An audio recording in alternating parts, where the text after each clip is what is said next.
Hey, I really like this channel, Learn Audio Engineering, and lots of times I send the kids to there to learn about a lot of topics they ask about.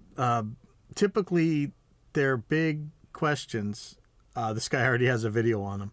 He has a killer video on, I think it's him. It has one on Max Martin, and about how he doesn't really use the same 4-chord formula as everybody else, which is pretty cool. I hope I'm looking at the right channel.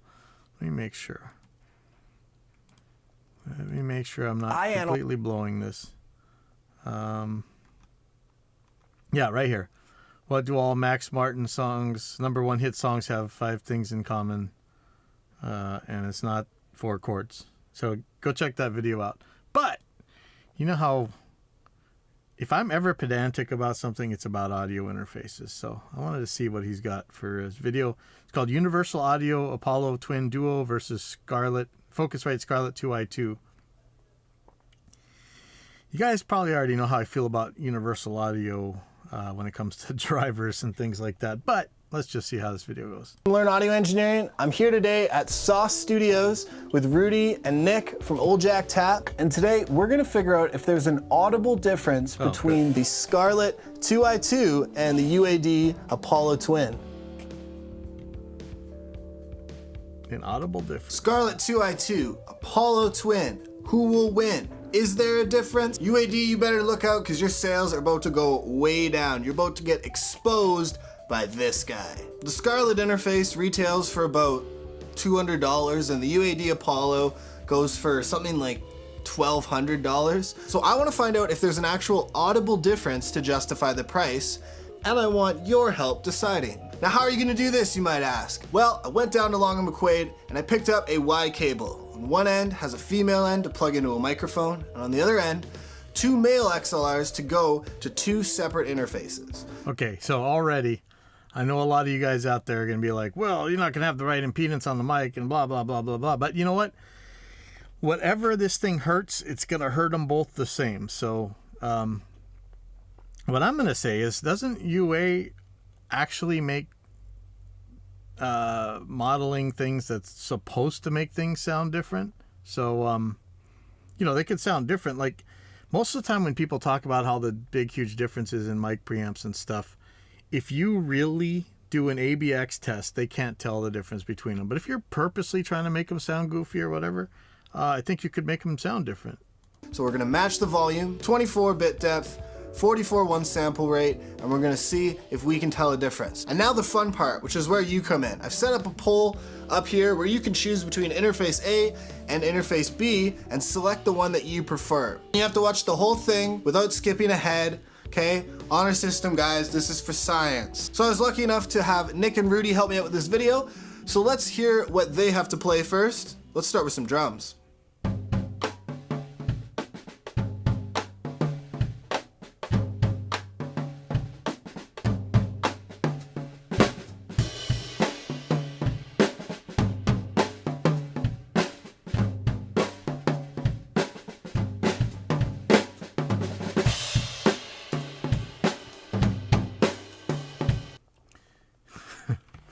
You know, there's already, you know, you ever go to like, what they call Gear Space now, you know that the guy's like, it's totally different. If you were there in the room, you could totally hear it, man. If you don't hear it, you're deaf. And yet these guys can never, you wouldn't be able to pick these two out in an ABX test. I know there's 20 people watching right now that say they could, but yeah, put your money where your mouth is.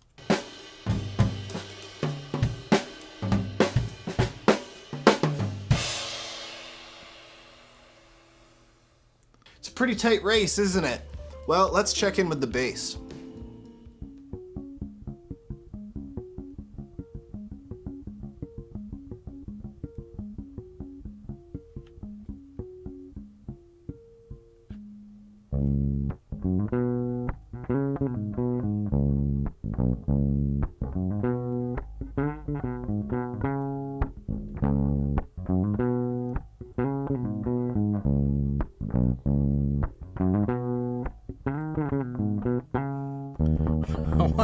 chain that bass is going through.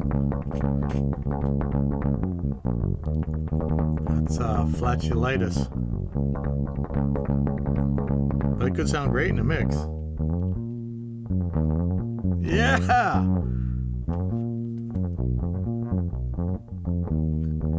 Hey, at least he's playing cool stuff, huh?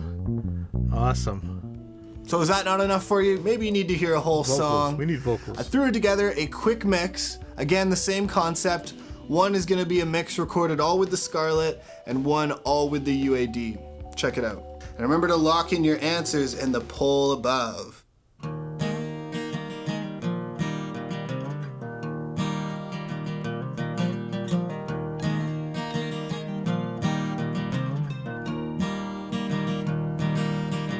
Why'd you have to keep me so long? Have to keep me so long? Soon you'll be a name in a song, just a name in a song. The oil's all gone. There's nothing left to burn now. So I'll put all my credibility on the line. Yeah, which credibility is that? I'd put it all on the line that it doesn't matter. If you had these two things and these guys are going to play this well and make a song that people like, nobody's going to give a crap. Like I always say, nobody ever says, hey, you know, that song would have been a hit if you would have used an Avalon preamp instead of that Focusrite one or whatever. Good luck with that. And this is from somebody who had way too much money in mic preamps back in the day. But anyway. I'll return to earth one day, nothing but dust and clay.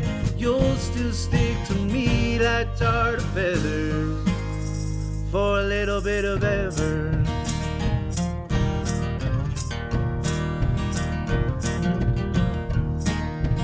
Is that a zip tie guitar strap for the mandolin? She said, oh, could you meet me halfway? Could you meet me halfway? Do it again. Oh, if you got something to say, just go ahead and say. Is he holding Embers in her eyes, they flash like a morning sky now. Oh, look at the action on that acoustic, man. That guy must be Superman. I'll return to earth one day, nothing but dust and clay. You'll still stick to me like tarred feathers for a little bit of ever. See, that really farty bass, it works fine in a mix. That's kind of funny. So how much of a difference did you notice? For me, it was pretty negligible. I mixed these two, I switched back and forth, and I thought I could hear a difference, and then it would switch back and I would sort of focus on something else.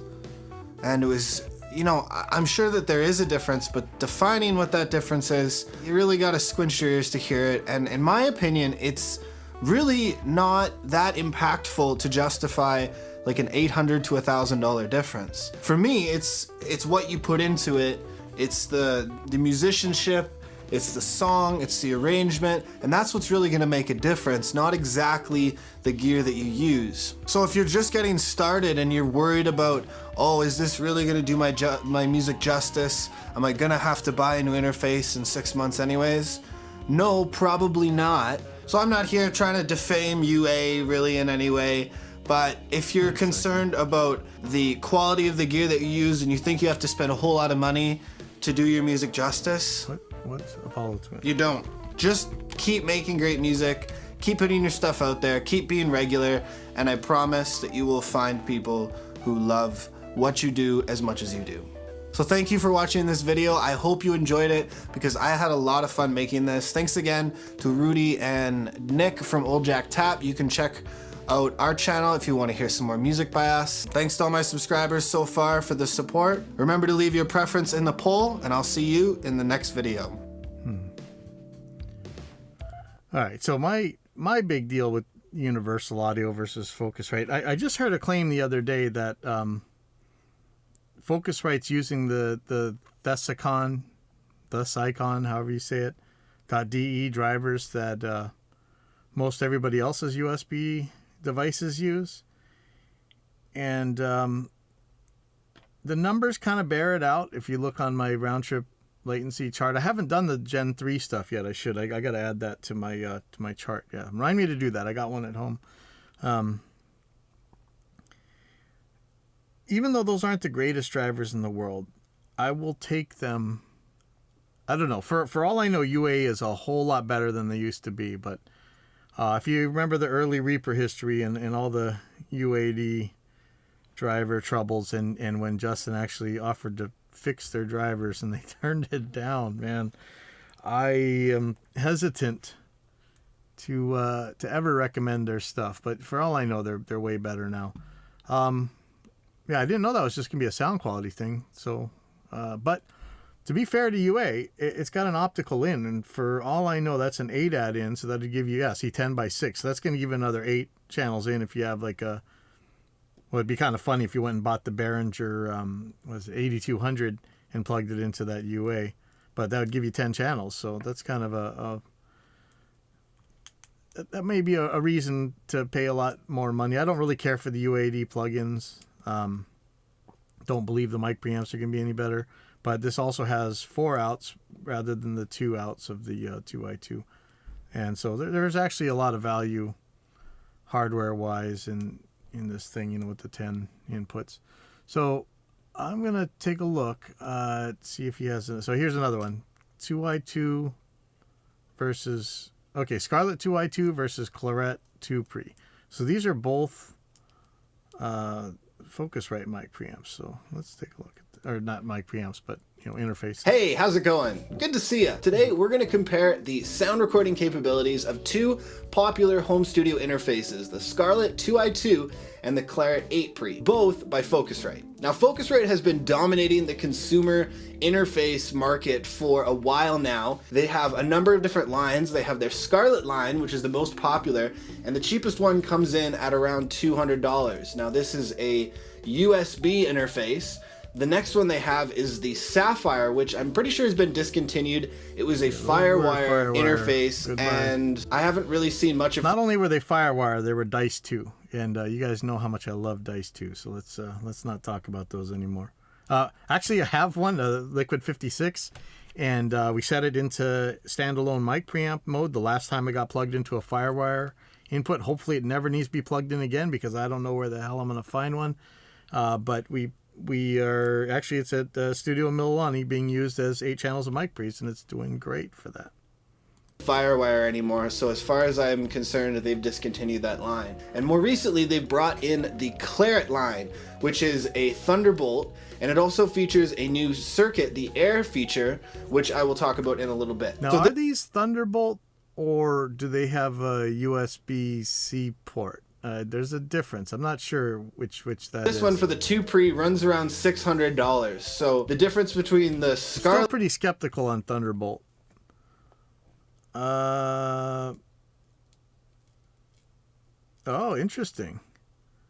So now I guarantee that the hey Jason, I guarantee that the Claret uses the same drivers as the Scarletts and stuff. So I don't think they're going to be different there. And I wouldn't be surprised, sadly. Oh, interesting. So the Apollo had the same round trip latency. Interesting. So as much as we make complain about Desicon drivers and stuff, they're actually been around for a long time, and they've had so many chances to mess up and fix and stuff. The only ones that I see that are really bad are the Behringer XR18 Midas X32 or Midas M32 Behringer X32 drivers.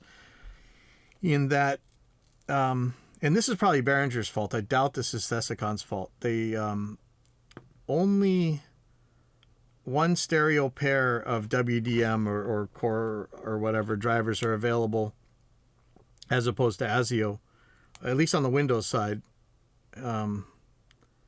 Whereas before, earlier drivers of the same thing would let you use all 32 or all 18 or whatever it had. Just the newest ones are the newer ones. But I haven't checked in more than a year, so who knows? Maybe they fixed this thing. And where are you coming from? Oh, YouTube. Hey, YouTube. So let's see about this. So one of the things is recently I had to buy. I don't know if I can turn this webcam around and show it.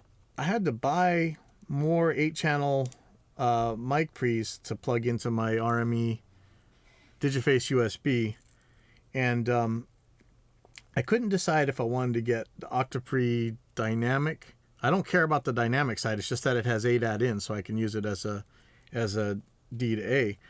Or they had the Clarets, the 8-channel ones of those. Not the interface one, but the mic preamp version. And I would have bought either one, but the Claret had the DB25s, which, if you were one of my interns back in the day, you know how fun those things were when we used to make the Elco to DB25s for customers who had Tascam, like D88s and things. So I can barely see. I'm wearing glasses now, man. I can barely see. I can't solder those things anymore. So I just took the Octopre Dynamic, and I don't know that I would know the difference. But anyway, let's see what we're going here. Scarlett interface 2i2 and the Claret 2 Pre is about $400, and in this video we're going to see if there's enough of a difference to justify spending $400 more to get the Claret interface. Is there actually some added value to this one, or does it just matter how you want to interface your interface?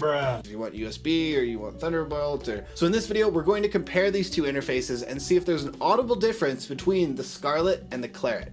Let's get to it. Learn audio engineering. Learn audio now. Sound strategies to sound goals. So 2i2 8 Pre. There's some obvious limitations here. For one, the Scarlett 2i2 can only take in 2 microphones, so I'm only going to be using 2 inputs for any instrument. So for drums, I'm going to be doing just a stereo pair of overheads using the Recorder Man technique, which is a really great technique. I will talk about it in another video and link it in the card above. The other thing that the Claret has as an unfair advantage is the air circuit, and I talked about that, and I will talk further about that later. So what this does is it mimics the old Focusrite ISA preamps to give you some of that vintage analog flavor. And from what I hear, it makes things brighter. It adds a little bit more top end to it and adds that air quality. See, I wonder what that is. Do you remember when we tested, let's see. So I have the air switch on my newer interfaces. But let's see, let me go to mic preamps. Did I have, let's see. Here's an 18i20. Now, this is really weird. There was some frequencies, but I mean, this is going to be small. Let's see. I bet you this is like the tiniest. Oh yeah, it's got like a 0.1 decibel lift at the high end. That's nothing. Okay, so that's the 18i20. It's pretty much ruler flat. Octopre Mark II, same thing, pretty much ruler flat. Let's look at what the scale is there. Like half a decibel up, a little bit more than 0.1 decibel down at 20 hertz. Nothing to even talk about, really. I thought I did some of these Scarlett things. I guess not, but you know, this 18i20 should be close. This is the 2nd gen one, and it's ruler flat for all intents and purposes. So what would the air switch do? The thing about these things is I always wonder what flavor of broken is right all the time, right? Like if you press the switch and it changed something and your mic preamp's no longer ruler flat, well, you know, I throw that exciter in on a lot of instruments and I like it most of the time, so maybe that's what that air switch does. I don't know. Let's see. So, in case you're new, this is the newer Scarletts have air, so I don't know. how it's gonna work. I'm gonna play an example and then switch between both interfaces to see if we can hear a difference. We have 2 choices, A or B. And once you made your choice, make sure to lock it into the pull card at the top of the screen. So does this To mean do he's this gonna have the air experiment, I've got switch some on all Y the time? cables that has 1 female going into a microphone and 2 males that are going into kinda 2 don't wanna separate watch all this. interfaces. Both of these are recorded at 96 kilohertz, 24-bit depth, and I would love to know if you can hear a difference between them. So here's a little swing tune I put together with minimal processing. I exactly used the, check it out.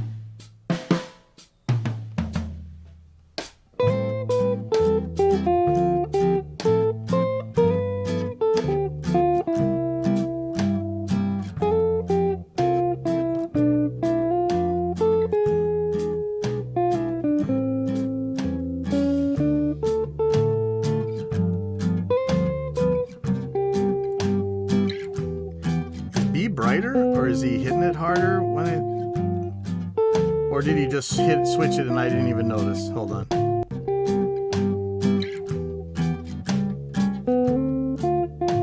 Yeah, now I got my confirmation bias glasses on. I think it's brighter on B.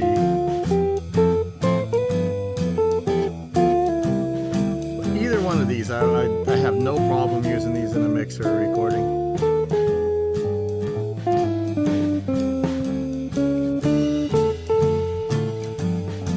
What the puka shell hi-hat thing is kind of interesting. Do I have to do that? I got plenty of puka shells. Okay. It's one of the biggest selling points of the Claret line. I did a little bit of digging online and I found that what this is essentially a high shelf boost. Whoa. Starting as low as around 100 hertz and increasing to about... Wait, this isn't decibels, is it? Hold on. 1, 2, 3, 4. It's like 4 decibels up with the yeah, see, I don't like pressing any of those buttons, man.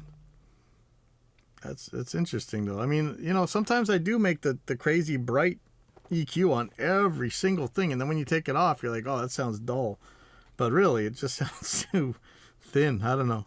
But that's interesting. So let's see if B is actually the 3 the air dB one. around 20 kilohertz. So this is going all the way up. It's making everything much brighter It's just louder, and too. much Look at more that. nuanced in the top end, which can be really nice. I did use it on the drums, and I like that because honestly, I'm using 58s as overheads, which aren't super bright. So adding a little bit more top end really gives some more definition and sizzle to the cymbals, which I really Do I like. need to send you So some let's mics? check this out with another example. This one has some more heavy processing, but again, it's even between mix A and mix B. We done 4 already and now we're steady and then they went 1, 2, 3, 4.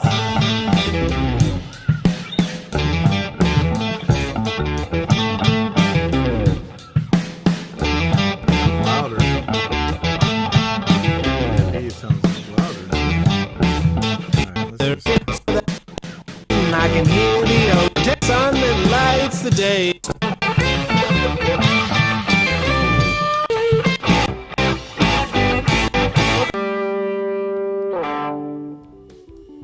So there's a couple other things that I wanted to take a look at, and that is the latency. I did a latency test on both of these, and the way that I did that was record input 1, and then I set the output of that to bus 1, and I recorded that onto a separate track, and then measured the distance between those two tracks to calculate the latency. The Claret had a latency of 4 milliseconds, which is pretty good, and the Scarlett had a latency of 51 milliseconds. No, so obviously okay. there is Hold on, dude.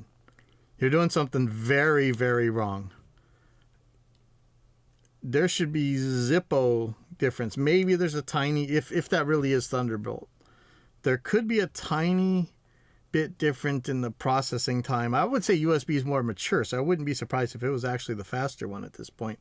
Even though Thunderbolt has a greater bandwidth than USB 2 or whatever, I don't think that matters in this case. And there's no way that I can go grab a Scarlett right now and get, you know, way under 13 milliseconds at 128. So there's no way this thing is being used correctly and it's getting 51 milliseconds. You wouldn't, not all these guys wouldn't be monitoring through their Scarletts right now if it was anywhere near that. So something is drastically wrong. So let's a big back this latency, up. 4 milliseconds, which is pretty good. And the Scarlett had a Yeah, latency this of guy's 51 screwed something up. milliseconds. No so way. obviously there is a big difference in No. the speed of these devices. Nope. And that might be because it's a Thunderbolt interface Nope. and those things are crazy fast. But Nope. there you go. There is some added value Nope. to getting the Claret. So honestly, Maybe, I really but love it's not doing these latency. shootouts. They're a lot of fun and they give In you fact, hold on, dude. Let me just Google this thing. Round trip latency roundup. This is something we made over here at the school. And let's look at the Focusrite. So we'll go to the USB ones.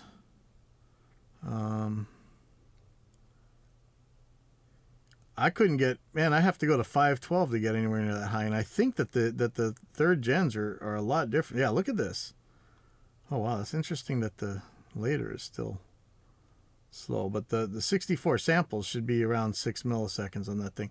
The newest drivers, I don't even have. So I got to put the new, I have a Gen 3 Solo or 2i2 at home. I'm not sure which, but I got to do the round trip latency check and add it to this. Something's wrong with your test. So that is not right. A better indication of what your gear is doing and helps you to better select which color or tool you want for your palette. I don't think I have a color.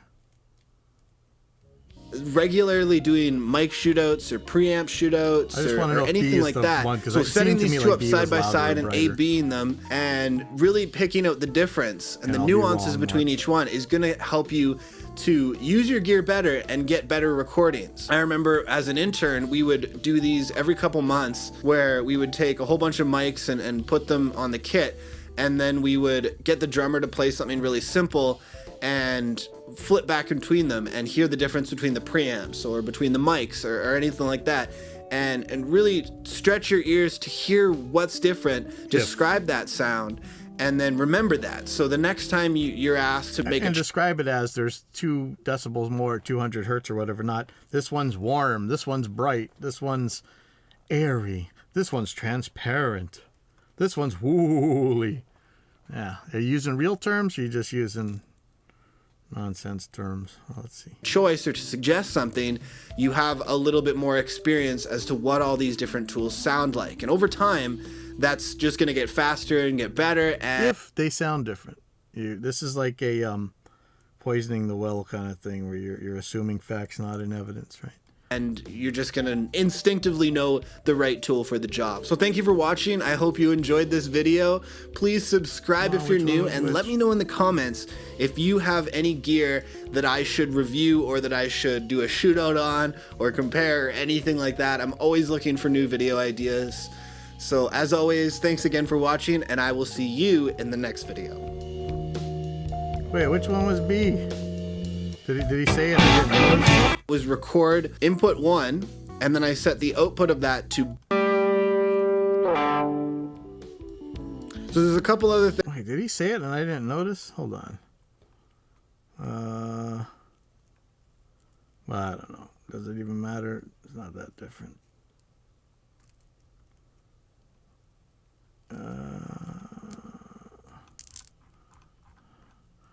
All right, I have to go let the teachers in, and then I'm going to be back to do... Oh, the answer is in the end card. Okay, sorry. Ah, wow. See, I told you I'd be wrong. Interesting. So it seemed to me like when he was doing that clickety thing with the drumstick, that it was brighter, and I thought, okay, that must be the air switch. Interesting. That is really...